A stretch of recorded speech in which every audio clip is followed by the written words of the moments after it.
Salut les amis, vous avez été nombreux à nous poser des questions sur les réseaux sociaux. Alors on a décidé de réunir nos CEO pour qu'ils y répondent. Allez, c'est parti! Je suis accompagné d'Arthur et un pilote qu'on connaît bien, chevronné. Ah, c'est bien moi, ouais. Première question, Kamel. Comment allez-vous? Ah. Est-ce que ça va physiquement et mentalement? Alors la question posée le matin, peut-être pas la même réponse que le soir. C'est vrai. Mais comment ça va, toi? Si on doit donner une note sur 10, physiquement là je suis à 2, mentalement je suis à 5. Donc c'est pas ouf, mais ça va, on garde le sourire. Mais toi aussi tu dois répondre? Oui, il y avait écrit question en commun. Ouais, ça va physiquement, ça va. Je dors plus, mais ça va. Et mentalement, bah, ça dépend si on gagne ou perd. Hein. Ouais, c'est vrai. Malheureusement, hier on a perdu sur Valo. Ouais, hier on a perdu sur Valo et bon, bref. Tranquille. Tranquille. Mentalement, je suis dur. Physiquement, c'est dur. Tu vois. En plus, là, il y a la boxe. Il y a la grosse année qu'on vient de passer avec Carmine. On prépare le KCX. Ouais, je trouve ça un peu dur physiquement. Mais mentalement, je suis trop content. Je vais pas dire que je suis aux anges, quoi, mais je suis un peu épanoui là. Plus épanoui que d'habitude. Êtes-vous satisfait du développement du pôle performance, qui est un de nos objectifs majeurs de l'année? En vrai, le pôle performance, on l'a lancé cette année. Parce qu'on a vu l'année dernière que pas mal de nos équipes en avaient besoin littéralement. Soit c'était des craquages psychologiques, soit c'était tout simplement d'être accompagné. C'est logique, c'est des équipes professionnelles. Et on avait besoin de ce feedback aussi hors gaming, avec une personne qui suit le groupe tout au long de l'année pour nous donner toutes ses impressions et son avis extérieur sur la question. On a recruté de très belles personnes en vrai, dans chacun des rosters. Et il y en a pour qui ça a fonctionné très très bien. Par exemple, Yuen, je pense que même les gens l'ont remarqué, c'était vraiment le top du top. Et il y en a pour certains de l'extérieur, ils ne servent à rien, c'est un job caché, etc. Maintenant, il y a vraiment énormément de statistiques qu'on en sort. Il y a vraiment pas mal de choses sur tout ce qui est physique déjà aussi qu'on sort des joueurs, sachant que à la base ils jouent à la manette ou au clavier. Ouais. Beaucoup de statistiques et un suivi tout au long de l'année. C'est ça qu'on voulait, une POV en dehors du gaming, et c'est ça qu'on a eu. Donc en vrai, moi personnellement je suis satisfait. Après forcément ça allait pas être parfait dès le premier test, mais voilà, j'ai parlé pendant 2 heures. En vrai, je pense que moi, la question, c'est est-ce qu'on renouvelle l'année prochaine ou pas? Et c'est une évidence en fait. Ah oui. C'est genre, il n'y a aucun monde où on va arrêter. Donc c'est bien la preuve qu'on est content. Je me demande comment on a fait 100. Pour être plus précis. C'est plus ça qui est ouf, c'est de ne pas en avoir eu avant. Donc je pense que ça change tout. Maintenant, c'est dur, je pense, sur Twitter et les gens qui réagissent. Parce qu'en gros, c'est si on gagne, le coach perf a fait son taf. Ouais. Si on perd, il n'a pas fait son taf. Mais le coach perf, c'est pas celui qui clique non plus. Exactement. C'est pas lui qui fait la strat. Donc bien sûr, il y a des choses à améliorer sur toutes les équipes. Et puis on a sélectionné aussi volontairement des coachs perf plus jeunes. Comme d'habitude, la stratégie, c'est de former nos talents en interne et tout. Et ouais, les gens qui se disent « Ah, ça perf pas, ah, ça choke », c'est forcément le perf coach, il a pas fait son job. Non les gars, tout n'est pas sur ses épaules, hein, sinon on n'aurait jamais gagné avant déjà pour commencer. Dites-vous que le taf de base, c'est vraiment avoir quelqu'un qui accompagne l'équipe en dehors de tout ça, les aider à mieux gérer leur sommeil, les aider à mieux manger, travailler leur mental, beaucoup de 1v1, des interviews personnelles bien profondes, parce que c'est un mec qui n'est pas dans le jeu, donc forcément il va savoir comment leur parler sans leur parler de bac, TP, je sais pas quoi. Forcément l'année prochaine il y en aura encore et ce n'est pas un travail fictif. Et nos perf coach vont aussi s'améliorer. Dans quelques années, on aura une team de zinzin. Non, mais clairement. Et puis je pense qu'il y a aussi des joueurs, et c'est normal, on doit un travail à faire sur les joueurs et les coachs, faire en sorte qu'ils intègrent les perf coachs, qu'ils écoutent aussi les conseils. Parce que tu peux avoir le mec qui donne les meilleurs conseils du monde, si t'en as rien à foutre, que t'écoutes pas et que tu veux dormir à 4 h du mat, le perf coach, qu'est-ce qu'il va faire? Ouais, c'est ça. Donc oui, on va pas mettre des amendes à chaque fois que quelqu'un se couche à 4 h du mat. De toute façon, on ne peut pas le savoir. Non. Mais c'est difficile à savoir, mais on a plus d'infos que jamais. Ouais. C'est-à-dire vraiment, on sait tout ce qui se passe, alors qu'avant c'était un peu une boîte noire parfois, et ça permet d'avoir des gens un peu plus extérieurs aussi, et voilà, franchement c'est cool. Quels sont les axes de développement et objectifs de la KC pour 2025 par rapport à 2024? On a beaucoup grandi, on reste jeune, on est dans des ligues majeures où les gens travaillent fort, dur. Ils font ce qu'on fait, ce qu'on essaye de faire depuis 10-15 ans maintenant. Donc je sais que c'est frustrant des fois de rater des grosses compétitions, de passer à côté de gros matchs, etc. Mais on apprend à la fin de la journée. C'est le seul truc dans la vie que tu peux pas accélérer, c'est l'expérience. Oui, ça fait mal, mais je sais pas, à chaque fois qu'il y a un truc qui nous fait vraiment mal, je me dis que ça nous fait aussi vraiment avancer. Donc bien sûr que oui, ça pourrait être plus radieux, on pourrait gagner toutes les compétitions, on prend un peu de recul, on en a déjà parlé. C'est quand même positif. C'est quand même positif. Donc je suis très content. Ouais, je pense que ce qui compte aussi, c'est de réussir à bien s'assurer qu'on est bon sur avoir des ressources académiques pour mettre aussi la pression sur les joueurs de l'équipe au-dessus. C'est pas forcément que négatif, c'est aussi de se dire, il y a des mecs qui ont la dalle en dessous. Ouais. Et on sait que ça, ces jeunes, tu vois, un peu rookies, qui ont la dalle, dans une équipe, c'est hyper important. On le voit là, tu vois, on a mis Vladi en LEC. Bah, on voit aussi la diff de la jeunesse qui a la dalle, quoi. Il veut gagner, machin. Tout n'est pas nickel, tout n'est pas parfait, mais je pense que c'est important qu'on soit de plus en plus dans la logique d'académie. Puis surtout, bah, c'est avoir nos talents à nous. Ouais. On a vu dans l'histoire que avoir des superstars qui arrivent, on n'est pas forcément toujours. Alors là, ce serait mieux aujourd'hui parce qu'on est un peu plus structuré. Bien sûr. Mais c'est pas hyper simple à gérer parce que tout le monde vient avec son historique, ses habitudes et tout. Et nous, on est là aussi pour révolutionner le truc, quoi. Ouais, et puis c'est très factuel aussi. Les superstars qu'on a pris étaient plus grosses que le club à l'époque. Tant que l'institution l'a fait grandir, bien sûr qu'on pourra encadrer et accompagner les superstars. Il n'y en aura plus vraiment de superstars parce que Carmine est la superstar du délire. Donc c'est celle qu'on crée, quoi. Ouais, et puis tu sais, les mecs comme Vladi, etc., c'est des gens qu'on essaie de former. Mais comme Vladi, l'année dernière, quand tout partait en couille en LEC, on aurait pu le faire monter trop tôt, peut-être. C'est aussi tout ça. C'est de cet encadrement-là que je parle. Et même nous, on apprend, en vrai. Faut bien faire les choses. De fou. Est-ce que pour le club cette année, qui avait pour objectif de construire des coaching staff solides, par exemple Ferra, Eng, bon, ça vaut pour tous les coaching staff, pour avoir des bases solides l'année prochaine, est-ce que c'est une réussite? Donc la question est évidemment tournée, mais en gros, est-ce qu'on est content de notre travail sur les coaching staff? En majorité, oui. Après, bon, il y a quand même c'est l'histoire aussi. Yamato qui vient un split et qui repart. C'était une décision, t'as vu, où fallait être solide sur les épaules parce que des fois, dites-vous, on prend des décisions, on sait ce que ça va donner sur les réseaux, etc. Donc on sait qu'il y aura une pression supplémentaire, mais on serait un petit club si on prenait pas ce genre de décision un peu difficile parfois. Globalement, si tu prends toute la CACOR, je trouve que les coaching staff, ouais, font bien leur taf. On est content et en plus on a renouvelé Eng, Ferra, c'est du très bon travail. Après forcément, quand tu prends les résultats, bah, début de saison c'est exceptionnel, après ça flanche. Mais c'est une équipe en fait, que ce soit perf coach, joueur. Dès qu'il y a un truc qui flanche, c'est toute l'équipe qui va mal. Et c'est pas forcément ciblé sur les coachs en général tout le temps, tu vois. Mais ouais, on est plutôt content de ce qu'on a fait cette année, mais il y a aussi des améliorations à aller chercher sur certains jeux. Et on s'améliore aussi sur comment on accompagne. Ouais. Parce que une fois de plus, c'est toujours évidemment, en gros, il y a ce truc de tu perds, t'es nul, tu gagnes, t'es trop fort. Ouais, c'est ça. Et bon, voilà. Mais il y a aussi comment le club accompagne mieux les coaching staff. Et bah, il y a évidemment tout le truc des perf coach, on en a parlé. Mais de manière globale, on a beaucoup plus de team managers, on a beaucoup plus de réunions qui leur permettent de dire les choses, on a beaucoup plus de suivi. On s'est vachement professionnalisé sur cette partie-là, je trouve. Et donc, c'est de mieux en mieux. Maintenant, après, il y a des choix difficiles, tu l'as dit. Et puis, on voit. Hein. Et puis, ce qui marche une année peut ne plus marcher l'année d'après. Ouais, c'est ça. Ouais, je pense que, alors, c'est pas forcément sur cette question-là, mais les gens se rendent pas compte à quel point le fait d'avoir des bureaux à Berlin, d'être à l'année là-bas, la LEC, c'est vraiment un saut de malade, en fait. Ouais, c'est ça. Et le saut entre 2023 et 2024, il est vraiment plus violent que entre 2022 et 2023. Parce que, ouais, les VCT, mais les VCT, ça a duré 3 mois. On les a mis en bootcamp là-bas, donc tu vois. Là, on a vraiment des gens qui vivent, on a quasiment 25 personnes qui vivent à l'année à Berlin. Et même sur ça, on est encore en train de s'améliorer sur comment on peut suivre et essayer d'avoir le même ADN à Berlin qu'à Paris. Ouais. Ça va être hyper important. Est-ce que vous pensez que l'e-sport deviendra rentable un jour, comme les sports classiques? Si oui, l'êtes-vous? Alors, oui, les sports classiques ne sont pas rentables déjà. Le foot, ça dépend. Il y a beaucoup de clubs de foot rentables, tu penses? Les gros quand même. Hein. C'est ça le truc en fait. C'est que, par exemple, tous les clubs qui sont en première division, ça passe. Ouais. Tu vois, ils arrivent à être un peu break-even ou ils perdent, je vois ce que tu veux dire, tiens, ils perdent quelques millions, perdent quelques plumes, c'est vrai. Mais il y a des trucs, dès qu'ils passent en deuxième div, ou pire en national, des fois ils perdent des droits en fait. Ouais, tu vois, t'as plus le droit d'avoir des centres de formation, c'est compliqué pour garder le stade. Le truc qu'ils ont aussi, c'est les droits à télé. Ouais, c'est ça que nous n'avons pas. Ou qu'on a à notre échelle. Mais on a un stade maintenant, donc déjà c'est... Oh yeah! On progresse sur ça. Et sinon, nous, on l'a dit de manière un peu transparente, on est à l'équilibre. Ce qui, dans l'e-sport, est un truc de ouf. Mais on est à l'équilibre en plus, c'est pas juste, bah, on a coupé toutes les dépenses, donc ouais, on est à l'équilibre. Non, c'est, on grandit, 70% de croissance, mais on a réussi à être à l'équilibre. Ce qui est un signal évidemment hyper puissant et on est très fiers parce que c'est beaucoup de travail et surtout on grandit, mais ça le plus important. On grandit mais on grandit sainement. En fait c'est pas grave, maintenant ce que j'ai compris c'est pas grave de perdre un peu d'argent parce que c'est un peu ça aussi qui investit dans l'image de marque du club, qui fait avancer les choses, etc. Et on est une entreprise, c'est pas un compte courant, pas nos comptes personnels. Tu peux pas être à découvert, mais là oui. Oui, on doit quand même faire les stocks, etc. Exactement. Mais ça rentre dans l'activité, le roulement, le fond de roulement de la société. Oui, on a l'équilibre. On n'est pas riche, on dépense beaucoup d'argent. Si demain on vire tout le monde, on garde une équipe, ouais là peut-être on est riche un petit peu. Est-ce que c'est ça qu'on veut faire? Non.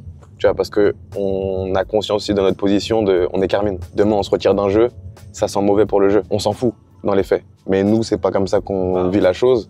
Et il y a des gens qui mettent leur vie, il y a des jeunes qui sont dans cette compétition et qui sont dans cet écosystème-là. Que Carmine sorte d'un jeu vidéo, c'est pas non plus très anodin. Il y a des gens qui perdent leur travail alors qu'ils travaillent pas chez Carmine, ils travaillent pas pour l'éditeur, ils sont juste dans une autre équipe. On fait attention à ce qu'on fait, on sait exactement l'impact qu'on a. Ouais, et puis parfois on quitte aussi un jeu parce qu'on veut montrer à l'éditeur, là ça va, là. Vraiment, c'est bon. Bah, quand on quitte un jeu, c'est vraiment qu'on a vraiment fait tout notre possible pour faire exploser la scène. Quel est votre avis sur notre timing de monter en LEC? Est-ce que selon vous, ça s'est fait au bon moment, trop tôt, trop tard? Et est-ce que les difficultés rencontrées en LEC sur la première année remettent en question cet avis? Déjà trop tard, c'est impossible parce qu'on ne pouvait pas avant, pour commencer. Sinon, ça aurait plus été là qu'accord. Maintenant, trop tôt, je sais pas, pour moi, c'était le bon timing. Hein. Franchement, l'opportunité s'est présentée, on était tous chauds, on était tous sûrs de nous. Les gars, si vous vous rappelez bien, lors de l'annonce, moi et Arthur, on a bien précisé que le début, ça allait être ric-rac, ça allait être dur. Et c'était vraiment le cas, c'était vraiment dur.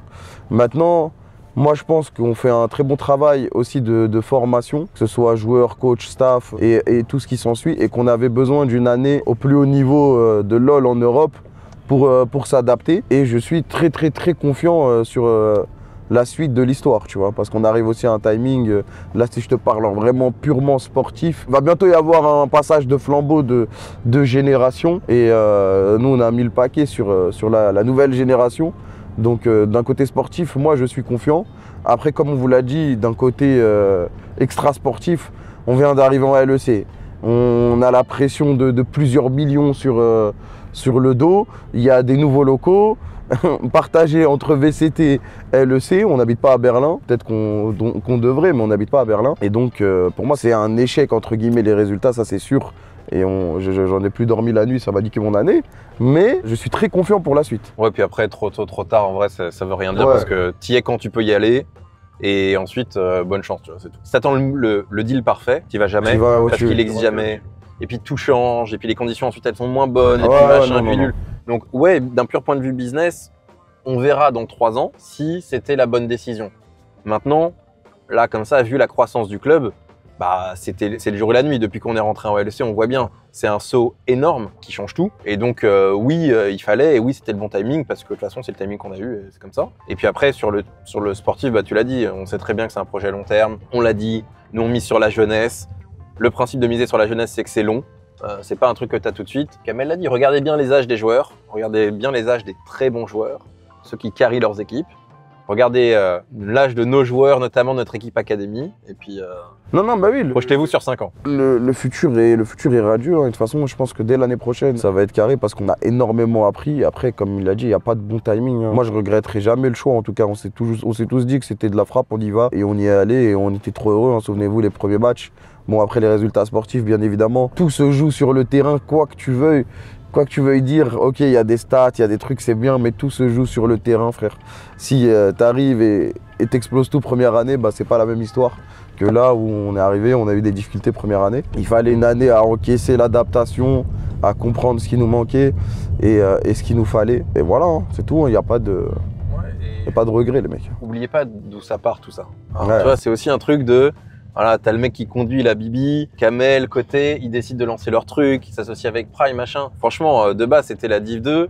Là, 4 ans après, c'est 70 personnes, des joueurs dans tous les sens, 8 équipes, Arabie Saoudite, Berlin, Paris, machin. Kamel, il sait plus quoi foutre des heures de casse tellement il y en a. Voyez aussi le truc global et oubliez pas que tout ça, ça part de là et que... Oui, il y a le côté entreprise et tout, et que je représente d'une certaine manière. Et n'oubliez pas les raisons pour lesquelles on en est là. Tu vois. On s'est tous réunis pour ça. Mais je pense que les gens, ils l'oublient parfois. Ouais, non, bien sûr, bien sûr. N'oubliez pas. Hein. Bah, tout ça, c'est juste parce qu'il y a un mec sur Twitch qui a décidé de lancer sa carrière, et ensuite ça a snowball jusqu'à ce que ce soit un club. Hein. Et les gars, on va gagner les Worlds. Et je le pense vraiment. On peut rigoler, le mec devant, là, mais... Rigole, c'est bien. Alors, question merchandising.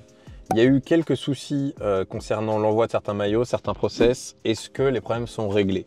Alors d'un point de vue logistique, ce qu'il faut voir, c'est qu'on cherche toujours et encore la bonne formule parce que c'est pas simple, hein, franchement. Sur la partie logistique, on est bon sur tous les produits qui sont non floqués, 24 heures à 4 jours en moyenne pour l'envoi. Et voilà, franchement, ça se passe super bien. Là où on est dans la sauce à chaque fois, c'est le flocage. Ouais. Donc le flocage, bah, c'est pas compliqué. Hein. Franchement, le flocage, c'est entre 7 et 9 minutes par maillot si tu le fais à la main. Et donc ensuite, bah, si tu vends 10 000 maillots, c'est 70 000 minutes. Alors tu peux faire ce que tu veux, mais à la fin, il faut ce temps-là, donc c'est toujours un peu compliqué. Là, on a un nouveau projet où on essaie de se rapprocher d'une boîte qui s'occupe de tous les flocages pour certains clubs du PSG et tout. On est assez confiant que ça va aider. Mais là, aujourd'hui, l'heure où on se parle, donc en juillet, le temps moyen d'expédition d'un maillot floqué hors lancement, parce que quand c'est un lancement, on a dit des milliers et des milliers envoyés, c'est 12,8 jours ouvrés. Donc ça, c'est le temps moyen. Et le but, c'est de faire baisser ça. Maintenant, ouais, dans le merchandising, ton expérience, franchement, le flocage, c'est le plus dur, quoi. Et c'est compliqué, parce que même l'e-sport, c'est pas si stable que ça. Souvent, on veut prendre de l'avance, etc., mais on sait pas exactement quand est-ce que les compétitions vont commencer. On sait pas quand est-ce qu'on va être qualifié pour les compétitions. Il y a beaucoup de facteurs qui rentrent en jeu. On fait notre maximum, quoi. Comme il a dit, c'est 12 jours. Je pense que ça va prendre 20 jours en tout, si tu comptes les jours samedi, dimanche, les jours fériés, etc. Mais je me fais pas trop de soucis. Je sais que c'est frustrant, mais ça me frustrerait plus si on faisait pas le maximum. On fait déjà le maximum, on trouve toutes les solutions possibles. On se bat en tout cas. Il n'y a pas un jour où c'est pas un sujet de comment on améliore, comment... Enfin, il n'y a pas de plaisir, il n'y a pas de satisfaction à toutes les galères. C'est pour ça qu'on est investi tous à fond dessus. Chaque maillot en retard et chaque client, mais pour nous, c'est pas des clients, c'est des fans frustrés, ça fait mal, quoi, en vrai. C'est vraiment ça. Après, on doit forcément passer à autre chose et prendre un peu de recul. Mais ça nous fait chier encore plus que vous, je pense, quand on a du retard. Donc désolé et merci en vrai de votre patience et de vos encouragements et de votre investissement dans le club aussi. Sans vous, on ne pourrait pas faire autant de choses. Question en commun. Les fondateurs ont longtemps tenu à présenter la K-Corp, non pas comme un club d'e-sport, mais comme un club tout court. Une expansion du projet en dehors du domaine du jeu vidéo est-elle envisagée? Carmine Basket, Carmine Foot. Est-ce que c'est dans les petits papiers je pense pas forcément prochainement, quoi. Mais c'est toujours quelque chose qui traîne dans nos têtes. C'est juste que là, on a beaucoup à gérer avec l'e-sport. Si on rajoute du sport tout de suite, ça peut être explosif. Une galère, quoi. C'est une galère. L'implosion. Ouais, non, dès qu'on maîtrisera vraiment le sujet e-sport à 2 millions de %, parce que cette année, on vient d'arriver à Berlin, LEC, nanani. Dès que vraiment la machine, elle va tourner sans qu'on se prenne la tête, bah pourquoi pas, hein. Oui. Après, on veut pas être opportuniste dans le délire. Là, il y avait les JO, on aurait pu... On avait des discussions de est-ce qu'on va sponsoriser des athlètes dans leur préparation. Mais on veut pas être non plus très opportuniste et être en mode ok, bah c'est bon, tu portes ton maillot pour un K-Corp pendant les JO et vas-y dégage. On essaie de faire un truc stable et qui soit périn. Donc ouais, moi j'ai toujours l'idée que c'est plus qu'un club d'e-sport. On commence avec l'e-sport, on va forcément arriver dans le sport à un moment donné. Mais à chaque chose en son temps. Prouvons ce qu'on sait faire dans l'e-sport et... En fait, je pense même que l'e-sport là, c'est plus compliqué que le sport traditionnel. Le sport traditionnel, c'est il y a un petit mode d'emploi, tu peux te dire ok, ils ont fait ça, il y a le ticketing, etc. On va l'avoir maintenant avec le nouveau stade. Donc tu sais, on commence à s'en rapprocher. Donc ouais, je suis vraiment très content pour l'avenir sur ce plan-là, quoi. On pourra faire des trucs dans le sport traditionnel comme on l'entend, quoi. Ouais, je pense que l'idée c'est de pas faire des coups de com pour faire des coups de com, genre du marketing un peu, genre bah voilà, là il y a cet athlète, on lui fout un maillot et puis 2 mois plus tard il a oublié comment s'écrivait Carmine, quoi. De fou. En vrai, là, imagine, je reviens et je te dis vas-y, j'ai trouvé la solution, on est all-in, mais vas-y, il faut qu'on choisisse un truc. En vrai, tirer quoi, foot, basket ou genre un mec d'athlétisme? En vrai, basket, je pense c'est pas mal. Je pense basket plus quelques sports un peu folkloriques, des mecs un peu solo qu'on pourrait aider. Course de billes ou... Non, des trucs un peu plus connus, quoi. Mais genre, par exemple, pour les JO, on pourrait accompagner certains sportifs. Combien de places ont été vendues pour l'instant pour le KCX? Donc on peut lui, en plus, on a passé la barre aujourd'hui. Des 20 000? 20 000. Parfait. On a vendu 20 000 places en tout, c'est quand même... C'est cool parce que moi, la dernière fois que j'avais regardé, c'était 18 000. Donc... Franchement, c'est chouette parce qu'évidemment, bon, moi, un des trucs qui me frustre parfois, moment vérité. Arthur, confession. Ah, confession. Non, mais tu sais, les gens, ils sont habitués. Ah ouais, t'as vendu 10 000 places, ah ouais, c'est cool. C'est énorme. Qui? Énorme. Alors, qui, à part la Carmine? C'est énorme. On a vendu 20 000 places. Ouais, parce qu'il y a 0 personne qui fait ça, même dans le monde entier. C'est vrai qu'on est obligé, parce que la qualité du spectacle, l'investissement dans la scéno, etc., c'est vrai qu'on est obligé d'avoir un événement important. Les gens ne se rendent pas compte, mais... L'objectif, c'est pas forcément de s'enrichir sur les KCX. Ouais, et puis la vérité aussi, le KCX, moi, dès qu'on l'a créé, j'avais vraiment en tête de... C'est pas un événement logique, en fait. Tu vois, si tu veux faire un événement logique, tu loues un cinéma, ton équipe, elle joue à Berlin, tu fais ramener tout le monde, tu payes 5 € la place, et puis là, c'est rentable. Rentable max. Ouais, c'est rentable au max. Tu sais, aller faire un KCX à l'U-Arena, dépenser tous les euros qu'on a durement eu avec les flocages, les trucs. Je sais pas si c'est le truc le plus logique d'un point de vue business, tu vois. Mais... ça nous remplit le cœur pour de vrai. Les joueurs, ils savent pourquoi ils signent chez Carmine. Ils voient vraiment la différence entre nous et les autres clubs. C'est vraiment le Super Bowl de la Carmine, quoi. Tout le monde veut ça. Et je pense que chaque joueur qui le vit, il va en parler à 5 autres joueurs. Et dans toute l'Europe, la Carmine organise des trucs, et puis dans le monde entier, parce que t'as des mecs de Riot au niveau mondial, ils nous connaissent grâce au KCX. Gagner les IMIA Masters, au fond, bien sûr, pour nous c'est important en Europe et tout, mais les mecs à LA, ils en ont rien à foutre. Mais par contre, KCX 2, il y a des mecs en France, ils ont mis 25 000 personnes dans un stade, tout seul, pour du jeu vidéo. Non, voilà, je pense que ça pèse énormément. Et la plupart des choses qu'on a, c'est indirectement lié à cet événement. C'est comme ça qu'on pousse le gaming, qu'on fait avancer le truc plus loin. Moi, dans mon esprit, c'est vraiment ça. C'est pas une carte de visite, c'est plus que ça. Et ce qu'on fait, vous êtes comptés dedans. Vous êtes vraiment la meilleure communauté de clubs que j'ai jamais vue. C'est vous la priorité et vous faites partie intégrante du projet. Et le KCX, c'est vraiment ça, le summum de la Carmine, quoi. Putain, la question, c'était juste combien on a vendu de places. On s'en bat les couilles de place. C'est pourquoi on est content. 20 000. Est-ce que venir sur place, nombreux aux events en tant qu'ultra, est une source de pression pour les joueurs? Car à chaque fois qu'on va en LAN et que les records de viewers sur Twitch explosent, on se chie dessus en 4K Ultra HD. Non, ça va en vrai, ça va. Après, c'est vrai qu'on n'est pas connu pour les événements physiques, mais c'est vrai que la question elle casse les couilles. En fait, la première partie de la question était bien, tu vois. En gros, voilà. Est-ce que ça met trop de pression aux joueurs, à ton sens, Kamel? Bah pour moi, ça met de la pression, c'est logique. Après, quand il y a les deux équipes, etc., ça dépend, tu vois, ça dépend de chaque être humain. Il y en a, ils vont vouloir prouver parce que justement, il y a du monde. Il y en a, ça va les faire paniquer de dire ah non, il y a autant de monde qui me regarde. Mais pour moi, si tu signes dans l'e-sport et vu l'e-sport que c'est devenu aujourd'hui, et si tu signes chez la K-Corp, pour moi, tout ça, c'est dans ta tête et justement, ça va plus être une force qu'autre chose. Après, il y en a qui vont se rendre compte qu'au final, c'était pas le cas. Mais les gars, si on veut un jour que l'e-sport, ça soit comme le sport traditionnel en termes de hype, en termes d'événements et tout, c'est la base, tu vois. Et les joueurs vont devoir s'adapter au fil des années. Et donc, on va jamais niquer le spectacle pour la pression, entre guillemets.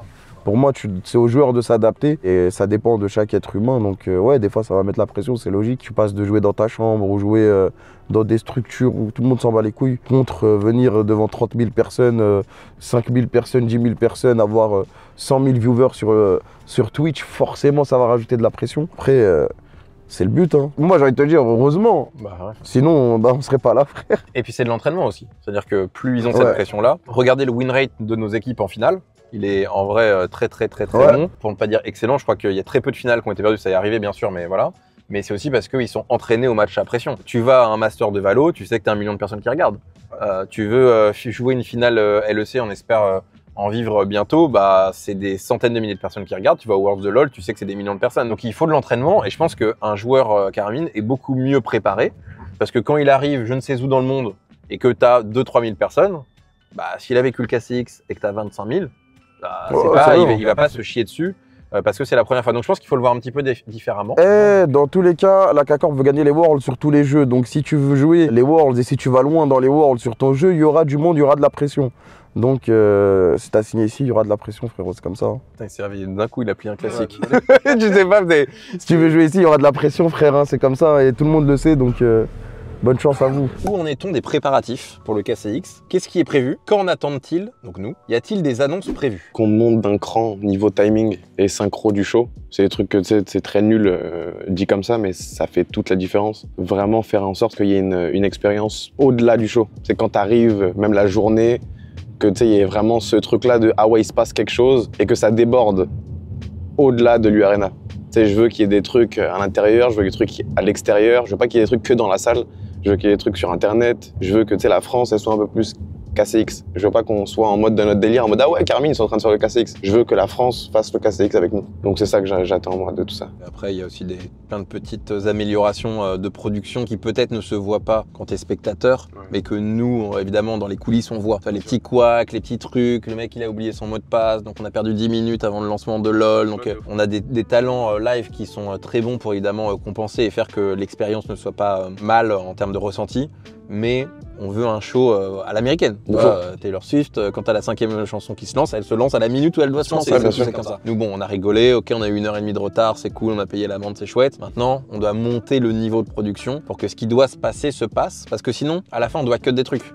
Et donc, c'est de l'insatisfaction, c'est de la frustration. Et puis même, c'est juste désagréable d'aller voir quelqu'un et lui dire, bah, en fait, tu peux pas monter sur scène. De dire, bah, tu te souviens, il y avait la cérémonie des trophées, bah, tu peux pas monter ton trophée que t'as gagné cette année. Et puis, tu sais jamais de qui ce sera le dernier événement. Ouais. Parce que dans l'e-sport, il y a beaucoup de gens, voilà, il y a ceux qui démarrent la saison, ceux qui finissent, il y a beaucoup de bench, de machin, ça évolue beaucoup. Et donc, peut-être que tu as coupé un moment qui aurait été le dernier grand moment populaire pour un joueur. Et ça, c'est, voilà. Moi, en tout cas, c'est des petits trucs ça me rend un peu triste. Humainement, ouais, c'est important. On fait en sorte que tout le monde, bon, c'est nul de parler comme ça, mais ait sa lumière, parce que tout le monde la mérite au final. Et voilà. Mais c'est important. Il y a une grosse couverture du club sur LEC, LFL et VCT, mais un petit peu moins sur d'autres jeux. Comment l'expliquez-vous? C'est les jeux tier 1, les ligues tier 1. Même si j'ai toujours dit qu'on mettait chaque jeu sur le même piédestal, c'était à l'époque où il y avait 3 jeux et pas beaucoup de galères. Là maintenant, il y a des jeux forcément qui sont plus importants que d'autres, des ligues qui sont forcément plus importantes que d'autres, mais ça veut pas dire pour autant qu'on abandonne certaines sections ou qu'on s'en fout et qu'on est juste là pour la thune ou pour tel ou tel truc. Sur chacune des sections, de toute façon, on perd de l'argent. Ça, c'est sûr. Ils ont tous un point commun. Le mec à ma droite, si j'écoutais ce conseil, on serait sur 2 jeux. Non, ça, il me fait insulter, ça y est. Non. Mais du coup, en général, je pense que cette question, elle vient parce que le mec, là, moi, on me dit souvent, ouais, pourquoi tu casses pas ci, pourquoi tu casses pas ça. En fait, les gars, regardez ma tête, frère. Cette année était chaude de fou, j'étais sous l'eau pas mal de temps et du coup à un moment j'ai décidé de lâcher du mou comme on dit et donc au niveau des castes, par exemple TFT, GC, il y a eu le Fighting Games avec Norman Genius, bah, j'ai préféré me mettre de retrait et laisser de l'espace. Déjà de une parce que au bout d'un moment j'allais plus tenir et de deux des fois il y a des jeux où je suis pas légitime et par exemple Fugu et Lydia ça se passe trop bien sur Valo GC donc j'ai pas envie de venir mettre ma patte mais oui il y a des jeux et des sections plus importantes que d'autres, on va pas faire les acteurs ici et c'est logique pour moi. Ouais, et puis sur le reste de tout ce qui est com et tout, bah en gros, je pense que le point de vue il est aussi donné parce que vous voyez beaucoup ces équipes dans les Carmine Life, mais c'est pas pour rien, c'est les 3 seules équipes qui sont à temps plein dans des locaux Carmine. Donc c'est pour ça que vous voyez moins les autres, que ce soit Rocket League par exemple ou Valo GC, les TFT ou les autres, ils sont pas full-time au bureau, ils s'entraînent depuis chez eux. Donc forcément, ça fait une différence. Ensuite sur la com, bah déjà il y a des jeux sur lesquels c'est beaucoup plus difficile de communiquer.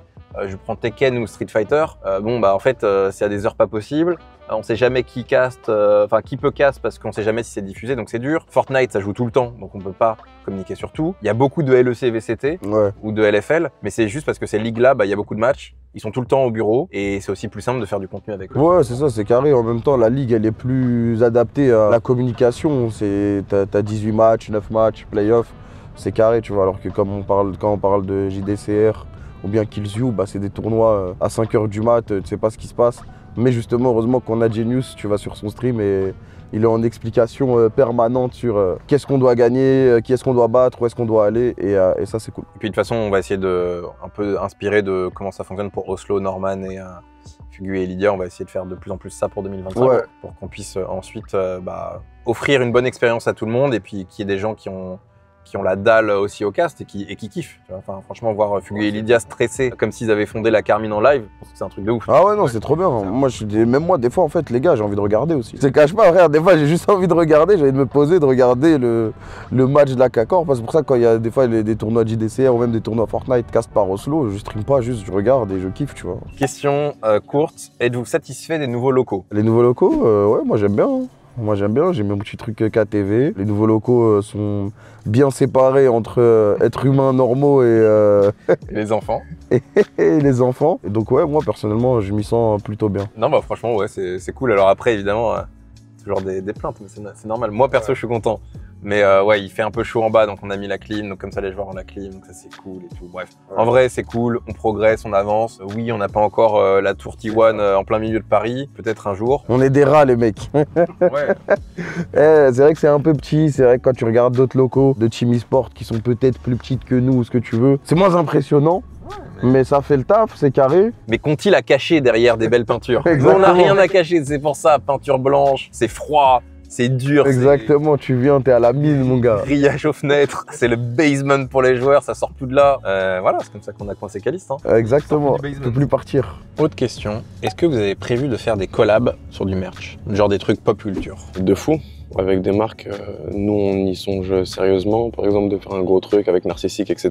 Mais on sait qu'il y a beaucoup de personnes qui kiffent les animés, etc. Moi j'en fais partie aussi, donc pourquoi pas aussi toucher ce genre de choses. Mais on n'a pas envie non plus d'entrer dans des trucs super clichés, super bateaux et très génériques. Donc on prend notre temps pour faire les choses bien, quoi. Est-ce que donner le cast de certains jeux, TFT, Valo, OGC, à des streamers, c'est quelque chose d'assumé ou c'est considéré comme temporaire? Ah non, c'est assumé, frère, voilà. C'est assumé de fou, t'as vu, laisse-moi tranquille. Le cri du cœur. Ah non, non, c'est assumé à 100%. Non, c'est assumé. Peut-être même qu'il y a d'autres trucs qui vont partir aussi. Hein. Non, les gars, je vous jure, là, ça commence à faire beaucoup d'heures de cast. Si tu comptabilises tout par an, ça fait vraiment beaucoup.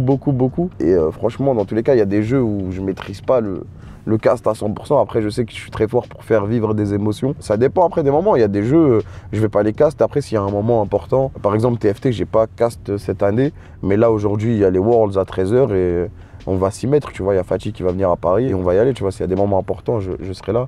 Mais le but, ouais, c'est vraiment de libérer de l'espace, que ce soit pour moi et même pour vous. C'est bien aussi d'avoir des nouvelles têtes qui cassent parce que voir ma sale tête tous les jours, au bout d'un moment, sur tous les jeux, ça va peut-être vous rendre fou. Et donc ouais, c'est logique. Hein. Je pense que les gens ne se rendent pas compte du nombre d'heures de cast que tu fais par an. Faites les calculs si ça vous amuse. Il y a bien un mec de Twitter qui va pouvoir faire les calculs. Et genre, je pense que vous vous rendez pas compte en 2024, même en 2023, le nombre d'heures de cast de Kamel. Et il y a quand même la KTV et tout le reste à gérer. Mais juste, c'est pas humain de demander à quelqu'un de tout casse déjà. Donc je pense que... Oh non, mais en vrai, je pourrais tout casse, tu vois. Mais le problème, c'est que je peux rien faire à côté. Et je pense aussi, si on prend du recul, pour le club, c'est important que tout soit pas que sur toi. Ouais, logique. Parce que déjà, un, ça te met trop de pression quand même malgré tout. Et deux, c'est aussi ça, devenir un grand club. Le but, c'est qu'on ait recruté des gens, qu'on grandisse pour qu'il y ait un tout petit peu moins tout sur les fondateurs. Ça veut pas dire qu'il y aura plus les fondateurs, loin de là. Mais juste que ce soit un petit peu moins que sur vous. C'est impossible. Enfin, si tu dois faire toutes les vidéos sponsors, tous les casts, tous les machins, tous les trucs, bah... En vrai, c'est 15 heures par jour. Ouais, ça fait beaucoup. Ouais. C'est pas tenable. Y a-t-il plus d'infos concernant l'inauguration du stade à venir et sur les abonnements pour le stade? Alors, sur l'inauguration du stade, ça va arriver bientôt parce qu'on est en train de préparer les derniers détails de ce qui va se passer. Soit c'est un jour, soit c'est 2 jours. On est encore en train de voir, on est en discussion avec pas mal de gens pour faire ça. Sur les abonnements, de toute façon, on l'avait dit, ce sera probablement à partir de 2025 parce qu'il faut qu'on soit capable de vous proposer pas mal d'expérience aussi parce qu'on va pas faire des abonnements pour deux matchs. Ouais, c'est ça. Mais ça va arriver vite. De toute façon, on communiquera sur tout ça en temps et en heure. Mais c'est nouveau pour tout le monde. Même le stade, il n'est pas encore 100% e-sports ready. Ils installent les écrans là, mais ça avance bien. Ouais, je pense pour les abonnements, il faudra que vous attendiez que tout roule, que nous aussi on puisse rouler pour que on ait vraiment une liste d'événements déjà, un nombre d'événements déjà prêts à l'année et qu'on sait qu'on va les assurer. Alors que là, dès le début, on va commencer par des trucs chill et vous allez pouvoir venir kiffer quoi qu'il arrive. Mais ouais, les abonnements, ça mettra un peu plus de temps à se mettre en place. Mais l'Arena, elle arrive et elle est sexy. Franchement, elle est bien. Hein. Il y a des gens du Blue Wall qui ont pu la visiter. Donc, de plus en plus de gens commencent à voir ce qui va être possible de faire. Et puis, dites-vous, c'est un partenariat sur 5 ans. Donc, je crois qu'on n'avait jamais dit combien de temps ça durait. Donc, on veut faire les choses bien, prendre le temps. Ça sert à rien de se presser, de communiquer bêtement pour dire des trucs et ensuite dire bah, on s'est trompé.